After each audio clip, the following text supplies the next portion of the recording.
Hier, 6 dirigeants de pays se sont réunis à Sharm el-Sheikh pour décider d'un cessez-le-feu. Pour le moment, la guerre est arrêtée, on ne sait pas ce qu'il y aura demain.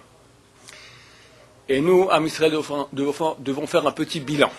Un bilan très particulier que vous allez voir tout de suite. Le Talmud traité Sanhedrin raconte qu'il y avait un des rois les plus tzadikim que le peuple d'Israël, qui a eu le peuple d'Israël, il s'appelait le roi Chizkiyahu. Et Dieu a fait des miracles extraordinaires. L'armée de Syrie est venue, et la débandade terrible, il ne lui a pas bougé le petit doigt. Dieu, raconte le Talmud, a voulu faire de ce roi le Mashiach. Évidemment, avant que Mashiach vienne, il y a toujours l'opposition.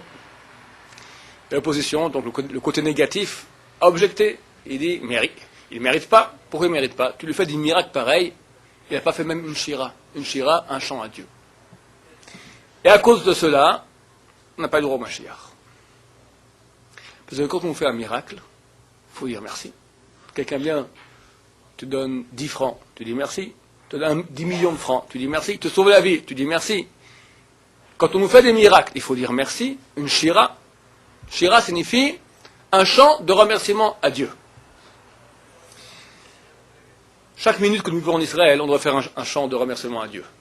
Depuis que cet État existe, c'est miracle sur miracle. On a eu, le peuple d'Israël est un peuple miraculé. 2000 ans d'histoire qu'on a vécu, on est toujours là, c'est un miracle aussi extraordinaire. Mais je crois que le mérite de la terre d'Israël fait que depuis que nous sommes en Israël, ça prend des... Et à mesure que le temps avance, ça devient de plus en plus colossal. Guerre d'indépendance, guerre de 48. Une guerre difficile. Mais qu'est-ce qu'on était? Une poignée. Qu'est-ce qu'on avait comme arme? Mon père m'a raconté, il est monté en 51, des fois il lançait des bouteilles d'eau minérale, c'est un peu de bruit, boum. Mais bon, avec ça on se battait. Je crois qu'il y avait un seul avion dans les forces de l'aviation israélienne, un seul Mosquito. Face à des armées extrêmement entraînées, bien armées par les Anglais, on a gagné. Guerre des 6 jours. Dans les écoles stratégiques, on n'étudie pas la guerre des 6 jours. Pourquoi il y a rien à apprendre de cela? C'est un miracle de A à Z. Comme un petit pays de rien du tout, face à 10 armées régulières, armées jusqu'aux dents, la débandade. Guerre de Kippour, terrible. On est pris par surprise, Yom Kippour. Au Golan, l'unité de tank numéro 7, Gdoud Sheva, commandée par Avigdor Kahalani, qui aujourd'hui est un député à la Knesset. Quand on était à l'armée, on donnait ce livre à lire comme ça, pour un peu... Il raconte, ils sont 20 tanks. Et ils voient en face d'eux 2000 tanks syriens. Alors, même tu es un bon viseur, c'est pas possible, c'est impossible. C'est 1 contre 100. C'est pas possible. Et les 20 tanks ont réussi à repousser les 2000 tanks. Ah, c'était des bons soldats, pas du tout. Ils ont attrapé le général syrien. Ils ont dit, pourquoi tu n'as pas avancé? Il a répondu, vous croyez que c'est facile d'avancer quand tu as devant toi un ange qui te dit halte, n'avance plus? Guerre du Golfe. Chaque scud possède une charge explosive de 350 kg d'explosifs. 350 kg d'explosifs. Je ne sais pas ce que c'est. Avec 20 kg bien placés, tu fais sauter un bâtiment de 4 étages. 350 kg, c'est énorme. Un scud pareil tombe sur une base américaine en Arabie Saoudite, 200 morts. L'État d'Israël, la ville de Tel Aviv, Ramat Gan, reçoit 39 scuds.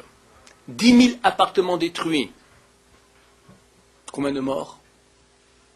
0. 1 de crise cardiaque. Et jusqu'à aujourd'hui, c'est incompréhensible. Après l'intifada, les tentatives d'attentats, la moyenne c'était 100 avertissements d'attentats par jour, recevait le Shabak, les renseignements généraux israéliens. Un jour, je vois dans le journal, en première page du journal, Avi Dirter. Avi Dirter, c'est le responsable des renseignements généraux israéliens à l'époque. Pas religieux, même anti-religieux. Il a dit, si ce n'était la miséricorde de celui qui est assis dans les cieux, notre situation aurait pu être des centaines de fois plus grave. Lui-même, c'est pas un religieux, il dit, je comprends rien. Comme ça par hasard, on a déjoué cet attentat, comme ça par hasard, tu as déjoué cet attentat, encore par hasard, ça va. Hasard, c'est pas normal. Et maintenant, la guerre de Gaza. Plomb fondu. Ofer Yetsuka, c'est le nom de cette guerre-là. À mon avis, c'est la plus belle. Peut-être pas trop spectaculaire au niveau des miracles. Il y a eu des miracles. C'est pas possible que les Gazaouis envoient de 100 à 200 roquettes par jour, et t'as combien de morts à la fin? 8, 9, inimaginable, c'est inimaginable. 100 à 200 roquettes par jour, ça te fait combien? 200, 100, 200 morts par jour. Minimum 8 morts. Et la guerre elle-même. Tsahal a prévu, dans l'attaque terrestre, minimum 400 morts. 400 morts! Combien il y a eu? 8 morts, dont la majorité par tir israélien, par erreur. Tu peux te tromper. Mais on ne parle pas maintenant de... on ne joue pas à la bourse, on parle maintenant de Tsahal. C'est une armée calculatrice, ils ont tous l'intelligence service, l'ordinateur, ils font les calculs, ils savent, il y a des 400 morts, c'est des 400 morts. Ils se trompent un peu, allez, 450, 350. Mais pas 400 à 8, c'est un rapport de combien? Un rapport de 1 sur 50. Complètement anormal. C'est du miracle pur et dur. Le plus grand miracle pour lequel on doit faire une shira à Dieu, c'est la transformation extraordinaire qu'a eu le peuple d'Israël. Il est marqué dans le Pirkei de Rabbi Eliezer. Le Pirkei de Rabbi Eliezer, c'est le plus vieux midrash qui a jamais été écrit. Le chapitre de Rabbi Eliezer. Rabbi Eliezer, c'est un rabbin. Bal Tchouva, il a fait Tchouva à l'âge de 28 ans. Au premier chapitre de ce livre, c'est marqué comment il a fait Tchouva. Il est devenu l'un des plus grands rabbins du peuple d'Israël. Et la mystique juive dit que c'était un Gilgoul, une réincarnation de l'âme de Moshe Rabbeinu, de Moïse lui-même. C'est le premier rabbin qui est ramené dans la Mishnah et dans la Gemara. C'est pas pour rien. Alors il a écrit un recueil de Midrashim. Là-bas au chapitre 32, il dit comme ça. Il dit pourquoi est-ce que Ishmaël a été appelé Ishmaël? Dans la Torah, on ne donne pas des noms comme ça. Le nom évoque l'essence. Le à quoi ça sert, la finalité. Dieu a créé Ishmaël. Ok. Pourquoi ils sont là? Chaque chose a une finalité. Dire Rabbi Eliezer il y a 2000 ans. Que signifie le mot Ishmaël? Ishma, El, Dieu écoutera. Pourquoi est-ce qu'on appelle le monde arabe Dieu écoutera? Parce qu'ils écoutent Dieu. Ils parlent beaucoup de Dieu, c'est vrai. Mais c'est pas ils écoutent Dieu, c'est Dieu écoutera. Dire Rabbi Eliezer il y a 2000 ans, quand à la fin des temps, les Ishmaélites vont faire souffrir à Israël, et Israël va crier à Dieu.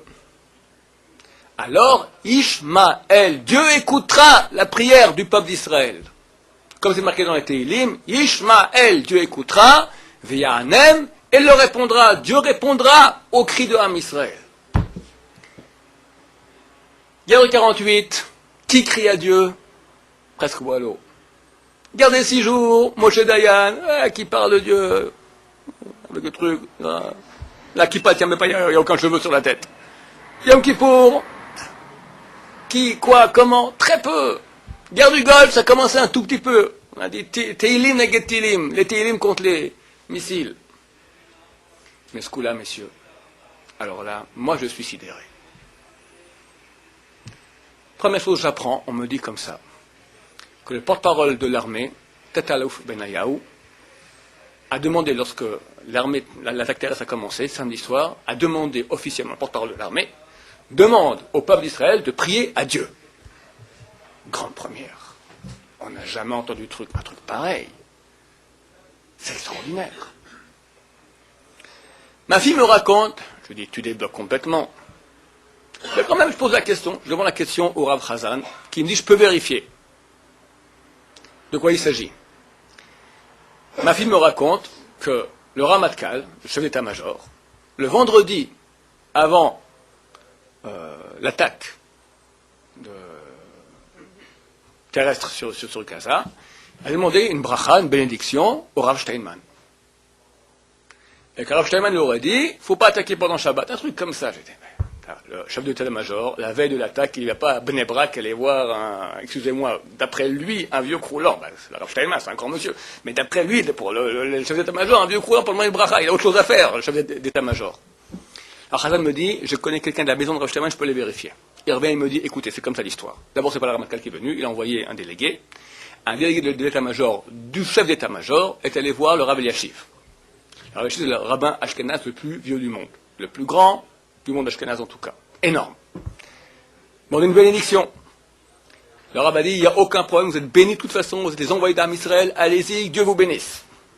Après, le délégué est allé voir le Rav Steinman, vendredi, à Bnei Brak. Vous attaquez quand? Vous attaquez Shabbat? Je ne vais pas vous bénir. Mais qu'au Darav, on n'a pas le choix, c'est fixé pour Shabbat. Déjà, je ne peux pas vous bénir Shabbat, vous attaquez, il n'y aura pas d'aide du ciel. L'après-midi, le délégué revient. Le chef d'état-major transmet que pour respecter la requête du Rosh Yeshiva, pour respecter l'avis du directeur de la Yeshiva, on a repoussé l'attaque à Motzei Shabbat. Le Rav Steinman les a bénis. Et ils ont attaqué Motzei Shabbat. Ou, quand on a entendu ça, Am Israël, l'armée d'Israël devient l'armée d'Israël aujourd'hui. C'est beau, ça, moi je vous parle de ça, ça me fait des frissons dans le dos. Et j'ai lu ce Shabbat, j'allais pleurer. Un enseignant dans une yeshiva est appelé à l'armée en tant que réserviste. On l'affecte à l'unité de Golani. Golani, c'est l'unité numéro 8. L'unité Golani, l'unité d'infanterie de choc, quelques centaines de soldats. Et il raconte que samedi matin, Shabbat, donc avant l'attaque, il va à la prière. D'habitude, il y a une petite tente. Combien de présents qui vont prier? Moi, quand j'étais à l'armée, c'était 2 pelés, 3 tondus. Golani, c'est pas, il y a quelques religieux, mais bon, c'est quoi? C'est des gens endurcis, non religieux, du kibbutz. Il n'y a pas de place dans la tente. Il n'y a pas de place dans 2 tentes. Ils ont pris un terrain de foot. Toute l'unité est là-bas en train de prier. Arvit de Motzei Shabbat, ils n'ont pas fait là-bas, ils ont déjà dû aller à l'endroit de la réunion avant de rentrer sur l'attaque, ils sont prêts à rentrer à Gaza. Et tous prient. Et le Rav raconte, je me croyais la Neila du Yom Kippour, la dernière prière du Yom Kippour, solennelle, les gens prient, des non-religieux. On distribue des talitot, les gens se bagarrent, moi je veux un talit, moi je veux un teilim. Des non-religieux. On finit la prière, le Samgad c'est le second du chef de toute l'unité. Réunit toute l'unité, leur dit, ok, on rentre dans quelques minutes au combat. Et le monde de Rav fait du chauffard. Et il fait du chauffard, tout le monde se concentre, écoute. Et après il dit, répétez après moi. On parle de militaires, on parle de rabbins. Anna Adonai Hoshiana. Et tout le monde crie, Anna Adonai Hoshiana, Dieu, s'il te plaît, sauve-nous. De nouveau, Anna Adonai Hoshiana, et tout le monde crie. Après, Anna Adonai Sechana, Dieu, fasse qu'on réussisse. Et on répète, Golani, troupe de choc israélienne. Quoi, je rêve. Ils se mettent sur 2 lignes et commencent à courir, à rentrer dans Gaza. Et qu'est-ce qu'ils chantent à voix basse? On est des croyants, fils de croyants. On n'a pas sur qui compter, elle avait nous que sur notre Dieu qui est dans le ciel. Notre Père qui est dans le ciel. Et comme ça, ils sont rentrés au combat. Alors ça, c'est une shira. Combien on doit remercier Dieu. Que Baruch Hashem. Il y a des Juifs qui ont voulu qu'on soit un pays laïque. Am Israël reste Am Israël, un pays juif, et il le montre bien, et on gagne haut la main. C'est pas une défaite du Hamas, c'est la débandade, la débâcle, la déconfiture, la ratatinage, ce que tu veux comme terme. Grâce à Dieu, des miracles, tous diraient, des miracles fantastiques qu'il y a eu.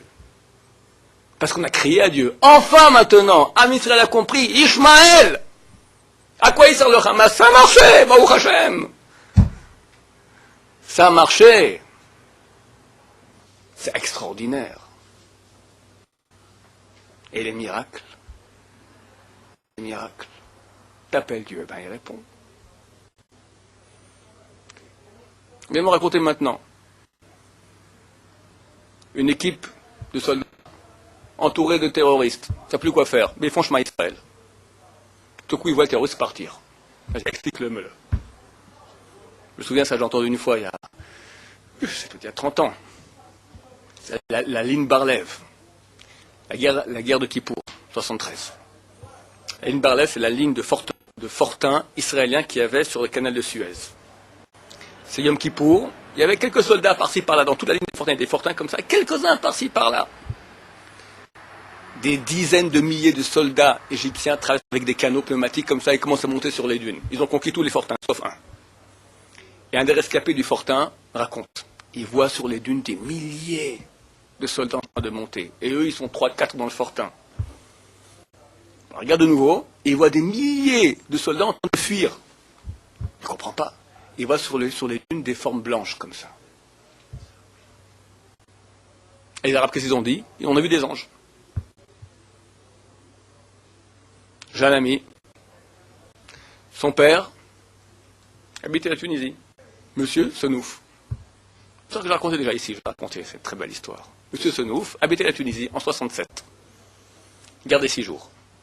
Guerre des 6 jours, tous les pays arabes attaquent Israël. La Tunisie, bon, c'est un pays modéré. On va pas rester comme ça de côté. Envoyer un peloton de 100 soldats de solidarité avec nos frères arabes qui vont égorger les juifs. Un des bons copains à Senouf, c'est un arabe qui a été choisi pour porter de ce peloton. Il me dit, il y a Senouf, je pars. Tu pars où? Je vais me battre. Quoi? Tu vas te battre? Si tu pars là-bas, finalement on n'est plus copains, quoi. Tu vas égorger mes frères, Idbah Yaoud, et tu reviens maintenant, on n'est plus en... Jamais de la vie. J'ai pas le choix, t'as pas le choix, j'ai pas le choix non plus. Bon, le soldat est parti, il est revenu. Dans le monde entier, on a montré à l'époque les photos, on voyait des milliers de chaussures. Et le monde entier a rigolé comment les Arabes, ils ont eu peur des Juifs, ils sont partis pour détaler plus vite, ils ont enlevé les chaussures et ils ont couru dans le désert à pieds nus. Et le monde entier a rigolé là-dessus. Le type revient, hein, le soldat, il appelle Senouf. C'est toi, je ne veux plus te parler, t'es parti égorger mes frères, je te parle plus. Mais je t'en prie, je dois te parler. Bon, viens. Il dit, tu sais, le monde entier a rigolé, des chaussures comme ça. Moi j'étais là-bas, je vais te raconter qu'est-ce qui s'est passé. On avançait, donc on a vu devant nous 3 formes blanches énormes avec des longues barbes. Elles faisaient comme ça, et tout elles faisaient comme ça. Quand elles faisaient comme ça, on faisait une sorte d'éclairs, de flèches qui sortaient de leurs doigts. Toute la première ligne des soldats, morts par terre. Deuxième fois, ils font comme ça, et comme ça. Deuxième ligne, tous morts par terre. On a vu ça, détaler les chaussures, on est parti en courant. Alors vous direz, il a un peu bu le type. Qu'est-ce qu'on a eu cette guerre? L'histoire de Rachel Imenu, vous la connaissez, qui ne la connaît pas? Ça a fait le tour du monde. Un dirigeant d'une unité de combat spéciale. C'est pas des rigolos, c'est pas des illuminés, c'est pas un religieux. S'approche à Gaza, près d'un bâtiment. Une femme arabe habillée en noir. Je raconte en blanc, c'est faux, c'est en noir. Le visage caché. Lui dit en hébreu, n'entrez pas, le bâtiment est piégé. Bon, ils ont fait sauter le bâtiment, boum, feu d'artifice. Ils avancent. Il y a une autre maison, 200-300 mètres plus loin. De nouveau, la même dame qui revient, de nouveau n'entrez pas, il y a un piège, vous attendez dedans, il y a une embûche. Mais qui êtes-vous? Vous étiez déjà là-bas, vous avez vu comment vous êtes venu ici? Je suis Rachel Imenu. Votre mère Rachel, je suis là pour vous protéger. Le type, on n'a pas photo. Si j'avais eu la vidéo, je l'aurais mis sur le site.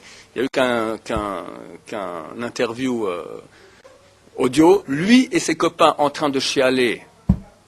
Rachel Imenu. Et pourquoi? Parce que tout Israël prie. Tout Israël prie. Je connais une dame, elle passe 5 heures par jour c'est une dame normale, rien, pas une grande sadéquette. 5 heures par jour au côté, elle a des larmes. C'est une que je connais, il y en a comme ça dans le monde entier, les Télim, tous à Israël. Quelle union dans Israël, quelle union! Toujours on se canarde, on se tire dans les pattes. Ah, ils sont tous unis, Baruch Hashem. Et que la gauche, même la gauche, elle se tait. Même la gauche, elle a dit, on se tait, mais c'est pas qu'on est d'accord. Bon, ils se taisent, Baruch Hashem, taisez-vous. Les journalistes, ils essayent. J'ai entendu un premier interview une fois. Vous comprenez que d'où est rentré maintenant, le chef de la Turquie a dit que c'est très, on va refroidir nos. Le type lui a dit, écoute, ne me parle pas de la Turquie. Maintenant, on est tous unis à Israël pour rentrer, pour gagner, on pas pouvoir survivre Israël. Ne me raconte pas des. Il lui a fermé son caquet. Aux journalistes, tous les journalistes, ils cherchent comme de la gauche, ils sont, c'est terrible. Même eux, maintenant, là, ils se la ferment. Même ma femme a entendu une fois à la radio, une journaliste, elle a dit, on prie. Même une journaliste à la radio de gauche a dit on prie. Eh ben ça marche. Et les missiles, les roquettes. T'as 100 roquettes par jour. Ah, il faut qu'il y ait une roquette. Une roquette dans un bâtiment, ça te tue 10 personnes minimum. Minimum. Combien il y a eu de morts? Je sais pas, 2, 3 qui par-ci par-là. C'est le doigt de la main. Et quel miracle. Eliaou m'a raconté, il y a un collège à Ashdod. Ils n'ont pas de méclade, ils n'ont pas d'abri. Chaque fois qu'il y a la sirène, ils courent tous, ils vont dans un petit grenier qui est à côté de la synagogue. Donc, dans la synagogue, ils étudient. Dès qu'il y a la sirène, ils vont dans un petit grenier à côté. Une seule fois, bizarre. Il n'y a plus de sirène. C'était un truc terrible, une enquête là-dessus. Comment ça se fait qu'il y a une roquette qui est partie, il n'y a pas eu de sirène? La roquette est partie et tombée en plein dans le grenier. S'il y avait eu la sirène, ils seraient où tous? Dans le grenier. Pas eu de sirène. Par miracle. Par miracle, dis-le. Sur un immeuble qui a 4 étages qui sont complètement écroulés. Il y avait 0 blessé, rien du tout. Même pas des blessés, ça, il n'y a rien. Ils étaient dedans, les gens? Ah ouais, tous. Bon, attendez, voilà, quelqu'un qui vient de Ashdod là maintenant, un bâtiment de 4 étages, complètement écroulé, tout le monde est sorti indemne. Une autre famille, voulait pas sortir. Sortez, on sort pas, sortez, on sort pas. Allez, on sort. Ils sortent. La roquette arrière expose leur appartement. Un autre missile est tombé à un endroit stratégique. On ne peut pas trop dire sur Internet, mais ça risque de faire sauter tout l'État d'Israël, ce truc-là. Par miracle, il n'y a rien eu. Il y a eu aussi une alerte chimique, n'est-ce pas, Ashdod? Chimique. Rien eu non plus. À Beersheva. On ne croyait pas qu'ils pouvaient atteindre Beersheva. Alors le ministère de l'Éducation dit on continue les études comme normal à Beersheva. Le maire de la ville, jeune 30 ans, il réunit son conseil le matin, oui, non, pas d'études, on arrête tout. Et le grade arrive en plein dans l'école, boum, s'il y avait eu la bonne classe, c'était 30 morts au minimum. Alors, tu as de la chance une fois, t'as de la chance, tu joues au dé, tu fais 6-6, tu as de la chance, tu refais 6-6, tu as de la chance, tu refais 6-6, tu as de la chance, tu fais 100 fois 6, qu'est-ce que tu dis? C'est pipé. C'est papa plutôt. C'est papa. Il faut faire une shira, il faut remercier Dieu. Mordi Malava, on remercie pour le passé, on crie pour le futur, qui se dévoile et qui montre. Et que les nations voient, les nations elles hurlent. Regardez!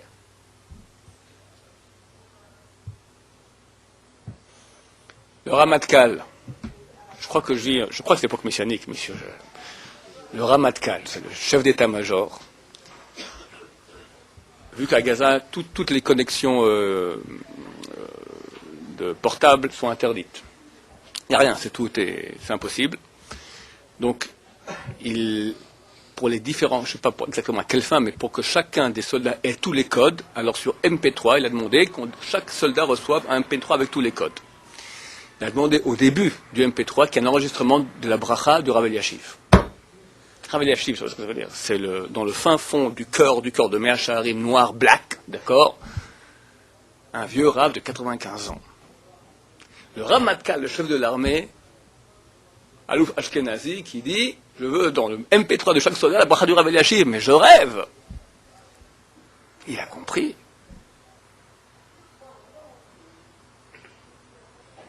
Le coup de Rachel Imenu. J'ai raconté ça à un ami. Il m'a dit, j'ai une histoire pareille aussi. Il me dit le nom d'une dame, si je la connais pas, c'est une francophone. Elle s'appelle L.A. D'accord? L, prénom, A, nom de famille. Qui n'a pas d'enfant. Elle va prier sans cesse sur la tombe de Rachel Imenu, ici près de Bethléem. Elle prie. Des années, pas d'enfant. Un jour, elle a dit, Rachel Imenu, tu me donnes un enfant, un garçon, je t'invite à ma brite.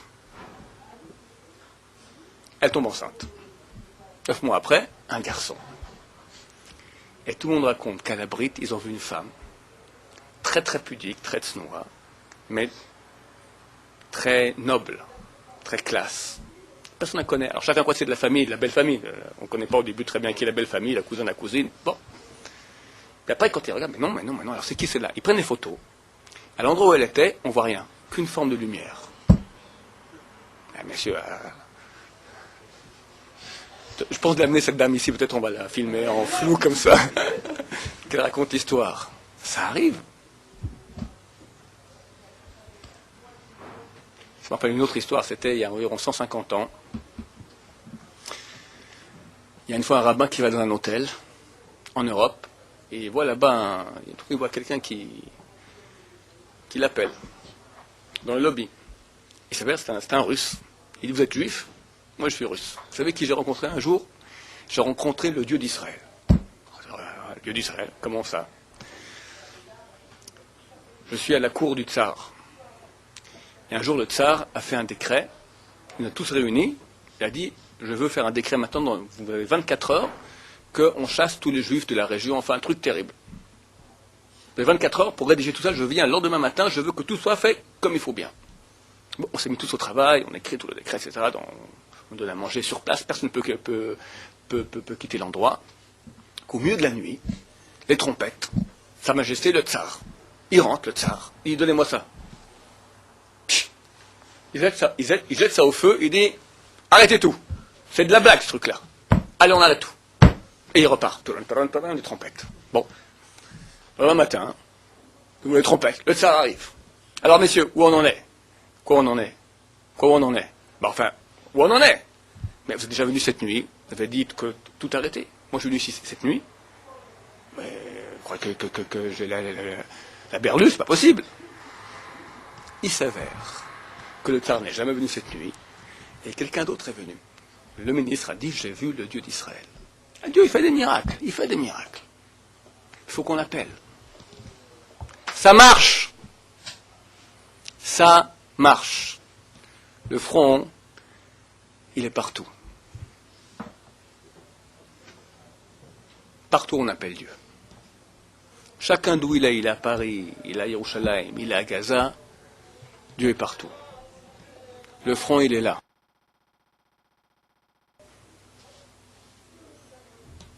Est-ce que je suis ma'amine? Est-ce que je crois en Dieu? Est-ce que j'appelle Dieu? Est-ce que je fais tchouva? Combien de larmes ont été versées? Combien de mères pleurent pour que leur enfant revienne? Combien ici on fait de télim et de prières pour cela? C'est ça qui fonctionne. Et Baruch Hashem, les chefs de l'État n'ont pas encore compris. Ça, c'est chacun pense à son siège, il y a toutes les élections, Barak, Livni, machin, que va dire pour les élections? Mais regarde les chefs de l'armée, les gens qui travaillent, les Shem Shamaim. Ils veulent réussir pour la sauvegarde d'Am Israël, et bien Dieu les aide. Et ils comprennent. Ils m'ont déjà mis sur Internet, sur un site arabe, où je raconte qu'il y a un grade au début de la guerre qui a fait un mort, 5 blessés graves et 20 blessés légers. C'est un des premiers grades. Il est tombé sur Ashkelon. Tous ses ennemis. Ils ont pris ça, ils ont mis sur leur site. Comme quoi on est gai de ce qui arrive. Mais réfléchis, mon cher ami. Vous êtes des terroristes. Le terroriste, il envoie. Il faut comprendre à qui on a affaire. Le monde entier écrit les pauvres petits Gazaouis. C'est vrai, les pauvres petits Gazaouis, mais c'est pas à cause de nous. Chacun de ces ordures du Hamas va avec des petits gosses autour. Et il envoie la roquette, d'entre eux, il met la roquette dans les... Où est le centre aujourd'hui? Le QG, le quartier général de la tête du Hamas, sous l'hôpital. Sous l'hôpital. Alors on doit se faire tuer sans cesse, nous? On a averti d'où les missiles partiront. On devrait attaquer, on fait de notre mieux. Le gosse, il y a eu un film terrible il y a quelques années. Vous voyez un père qui protégeait son gosse, a été tué par une balle soi-disant israélienne. Aujourd'hui, ils ont prouvé, tout le monde a reconnu, c'est un trucage. Ils sont prêts à tuer leur propre gosse. Eux, ils ont tué leur propre, des assassins. Israël envoie dans quel pays on a vu une chose pareille? Israël envoie tous les jours 100 camions de vivres et de médicaments.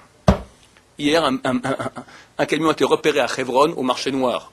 Hamas prend ça, il renvoie ça dans d'autres pays, à Hebron, marché noir, pour prendre l'argent. Il laisse la population palestinienne là-bas dans les situations lamentables pour soi-disant accuser Israël, et eux se remplissent les poches. Dès que la nourriture arrive, c'est confisqué par les chefs du Hamas, et voilà, ils le vendent. Et l'argent va où? Pour les armes. Toute la raison d'être du Hamas, c'est tuer Israël. Toute la raison d'être. Je ne comprends pas comment les peuples, c'est ça qui est terrible. Un, il ne voit pas les miracles, comment Dieu est. Deux, regardez, vous êtes tous intéressés, les Arabes en premier sont intéressés que le Hamas disparaisse. Ce sont des fondamentalistes, assassins qui menacent le Moyen-Orient. Alors nous, on leur rentre dedans, dites merci. Gaza aurait pu être la côte d'Azur de la région. Tout l'argent que nous donnons, puisque tous les États du monde donnent à Gaza, ils auraient pu être 10 fois plus qu'Israël, 10 fois plus. Ils mettent ça dans la poche, quelques dirigeants, et voilà, ils crevaient de faim. Et quand on a besoin de temps en temps, on prend des gosses et on les tue. Un ministre israélien a raconté, il y a eu une maison arabe de Gaza qui a été détruite. Il y a une petite fille, toute apeurée. Les journalistes arabes viennent, lui disent, dis-moi de qui tu as la haine au plus au monde. Elle a dit, du Hamas. C'était en direct, ils n'ont pas pu, c'était trop tard. La vérité sort de la bouche des enfants, qui comprennent. Alors comment les peuples peuvent aller protéger ces gens-là et crier sur nous? Est-ce qu'on a vu une fois dans l'histoire une armée qui est aussi précautionneuse de ne pas toucher les civils?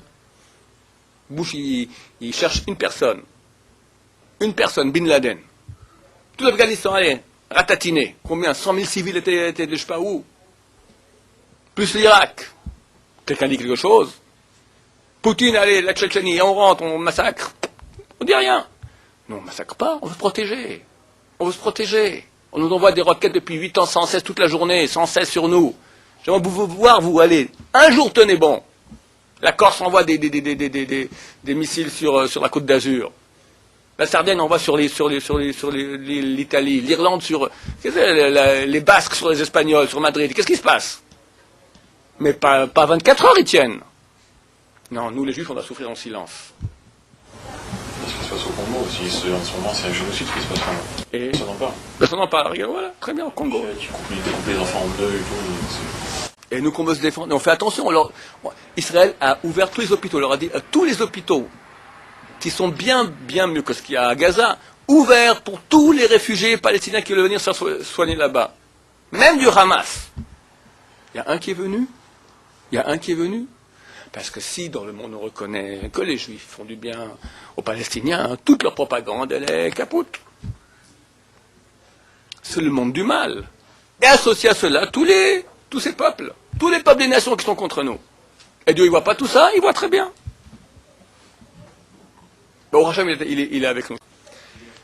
J'ai un cours qui s'appelle Jacob et Adolphe. Et je montre là-bas que dans le parasha de Vaishlach, il est raconté en résumé toute l'histoire du retour d'Israël sur sa terre. La Torah raconte le retour de Jacob sur sa terre, mais en fait c'est toute l'histoire du retour du peuple d'Israël sur sa terre. On voit la Shoah, on voit Adolf Hitler très clairement, on voit le retour en terre d'Israël. Et après le retour en terre d'Israël, il y a une chose très bizarre qui se passe. C'est Maaseh Dina. Dina va se balader comme ça dans le pays et se fait violer par Shrem. Shrem, qui est l'habitant du pays, qui n'est pas juif.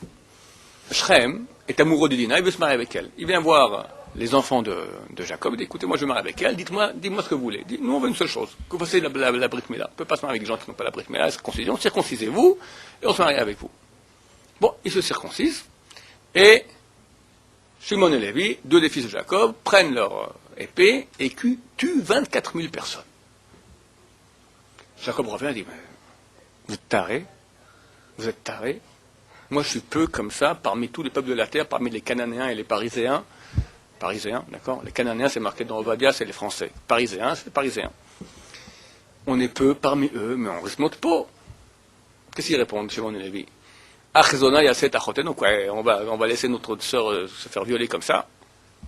C'est exactement ce que nous sommes en train de vivre. Dina va voir un peu les filles du pays, on se mêle, on est là, tatati tatata. Et tout à coup, boum, on nous viole. Allez, les roquettes toute la journée, viole l'espace aérien. Bon, on supporte, à la fin, ça va. On va pas se laisser faire comme ça, on le rentre dedans. Yaakov, il dit, vous êtes complètement dingue. Parce que c'est vrai que c'est dangereux de faire ce qu'on fait. Mais réponse, mais qu'est-ce qu'on peut faire? On va se laisser faire comme ça. Jusqu'à quand? Alors, Baruch Hashem, la Torah, elle dit, il y a eu la crainte. Dieu a fait qu'il y ait la crainte dans toutes les villes qui entouraient Béné Israël, et personne ne les a poursuivis. Donc, j'espère que Dieu aura pitié de nous et gardera nos frères à l'étranger en sécurité. En tout cas, on commence à comprendre un peu ce que disaient les rabbins, que avant que Mashiach vienne, l'endroit le plus sûr, ce sera en terre d'Israël, paradoxalement. Ben oui, tu vois que le monde, ils sont devenus fous. Moi, je pense qu'on est en train de revivre Berlin 1938, et tous les goïms qui sont restés passifs, ou ont aidé, collaborent, ou sont restés passifs à la Shoah. Donc il leur donne maintenant une occasion. Allez, je vous mets devant une situation maintenant. Vous voyez qui est le pauvre, qui est dans son droit, et qui est l'assassin.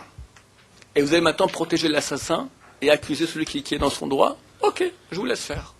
Donc maintenant c'est votre épreuve. Et ils sont en train de la rater grandiosement. Copain qui vient de Suisse. La Suisse, ça va. C'est pas bourré d'arabes, la Suisse. La France, je comprends. Ils ont sauvé leur peau. D'accord. L'Allemagne, je comprends. Mais la Suisse. Antisémite, c'est pas possible. Pourquoi? Mais sois juste, sois honnête. T'aurais voulu, toi, qu'on vienne t'envoyer des requêtes sur ton pays? T'aurais réagi, c'est normal. Et comment t'aurais réagi? Mais tu tues tout le monde. Tu tues tout le monde. Nous, on fait attention. Il y a des erreurs par-ci par-là, c'est vrai. On fait de notre mieux. On n'est pas des anges. Chaque chef terroriste va avec des petits-enfants autour de lui sans cesse. L'autre jour, à la radio, on m'a raconté un pilote d'hélicoptère. Il a vu un des gros bonnets du Hamas. Il lance une roquette. Tout d'un coup, il y a un minibus qui arrive devant lui. Il rentre dans le minibus. Et il a fait dévier la roquette. Mais un autre pilote d'un autre endroit, il lui rentre dedans, terminé. Ah, le petit bus, il part avec. Les ambulances sont bourrées d'explosifs. On peut tirer sur une ambulance. Comment vous tirez sur une ambulance? Ils ont tiré sur un truc de l'ONU. Ben, une roquette est partie de là-bas. Qu'est-ce qu'on doit faire?